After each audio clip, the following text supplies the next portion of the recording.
కేంద్ర మంత్రి కిషన్ రెడ్డి రాష్ట్ర అధ్యక్షుడు రామచంద్రరావు కొత్తగూడెం మనుగురు భూపాలపల్లి జిల్లాలో పర్యటిస్తున్నారు. ఈ క్రమంలో నాయకన్ గూడెం వద్దకు చేరుకోగానే బీజేపీ కార్యకర్తలు పూలమాలతో శాలువాలతో సన్మానించి తమ అభిమానాన్ని చాటుకున్నారు. జై బీజేపీ అంటూ నినాదాలు చేశారు. ఏపీ ముఖ్యమంత్రి చంద్రబాబు ధవళేశ్వరం పర్యటన విజయవంతం చేయాలని కొత్తపేట ఎమ్మెల్యే బండారు సత్యానందరావు పిలుపునిచ్చారు. ధవళేశ్వరం బ్యారేజ్ ఆధునీకరణ పనుల ప్రారంభంతో పాటు రైతులతో సీఎం నిర్వహించే ముఖాముఖి కార్యక్రమం రైతాంగానికి ఎంతో ఉపయోగకరమని అన్నారు. నిర్మల్ జిల్లాకు చెందిన ఒక యువకుడు ప్లాస్టిక్ నిషేధాన్ని తనకు అనుకూలంగా మార్చుకున్నాడు. ఇందిరానగర్ కాలనీకి చెందిన సందీప్ పర్యావరణ హితమైన వక్క ఆకులతో ప్లేట్ల తయారీపై ఆసక్తి కనపరిచాడు. నిర్మల్లో ఒక పరిశ్రమను నెలకొల్పాడు. 2-3 రకాల ఆకృతులతో బఫే ప్లేట్లు తయారు చేసి వాటిని విక్రయిస్తూ మంచి లాభాలు గడిస్తున్నాడు. ఖమ్మం జిల్లా బైరాబాగ్లో చెత్త డంపింగ్ చేయడంతో సాగునీటికి తీవ్రమైన అడ్డంకులు ఏర్పడుతున్నాయి. చెత్తను తగలబెట్టడం వల్ల వస్తున్న పొగతో అనారోగ్య సమస్యలు ఎదురవుతున్నాయని రైతులు ఆందోళన వ్యక్తం చేస్తున్నారు. ఈ సమస్యకు శాశ్వత పరిష్కారం చూపించి రహదారిని తవ్వేసి రైతులు తమ నిరసనను తెలిపారు.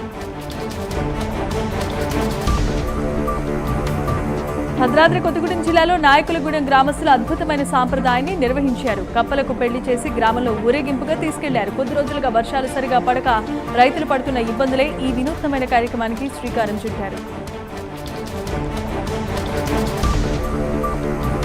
నిర్మల్ జిల్లాలో పోలీసులు విస్తృతంగా తనిఖీలు చేశారు. జిల్లా ఎస్పీ ఆదేశాల మేరకు గుండంపల్లి గార్డెన్ సర్చ్ చేపట్టారు. సరైన పత్రాలు లేని 81 ద్విచక్ర వాహనాలు, 6 కార్లు, 2 ఆటోలను పోలీసులు సీజ్ చేశారు.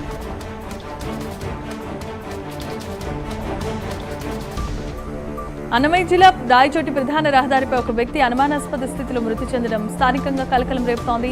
మృతి చెందిన వ్యక్తిని పీలేరు ప్రభుత్వ ఆసుపత్రిలో డైట్ సప్లై కాంట్రాక్టర్ వెంకటరమణగా గుర్తించారు. ఈ నెల 10వ తేదీన వెంకటరమణ ఇంటి నుండి బయటకు వెళ్లి తిరిగి రాలేదని కుటుంబ సభ్యులు తెలిపారు.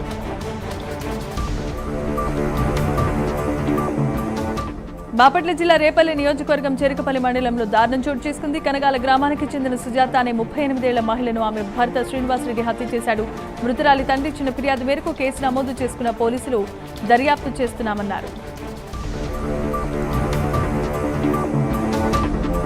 చైనాలో ప్రకృతి ప్రకోపం జనజీవనాన్ని అతలాకుతలం చేస్తోంది. 2 రోజులుగా కురుస్తున్న భారీ వర్షాలకు హువాన్ చెంగ్, మంజు, అట్టనామస్ కౌంటీతో పరిస్థితి మరింత ఆందోళనకరంగా మారింది. హెబీ ప్రావిన్స్ లో రోడ్డుపై నిలిచి ఉన్న కార్లు, ఇతర వాహనాలు సైతం ఆట బొమ్మల్లా కొట్టుకుపోయాయి. చైనాలో భారీ తుఫాన్ల కారణంగా 17 మంది మరణించారు. బంగారు ధరలు తగ్గిపోయాయి. 24 క్యారెట్ల 10 గ్రాముల బంగారం 1420 రూపాయల మేర తగ్గి 1,42,910 రూపాయలకు చేరింది. 24 క్యారెట్ల 10 గ్రాముల బంగారం ధర 1300 తగ్గి 1,31,000కు చేరుకుంది. వెండి ధరలు స్థిరంగా ఉన్నాయి. కిలో వెండి ధర 2,35,000 వద్ద ట్రేడ్ అవుతోంది.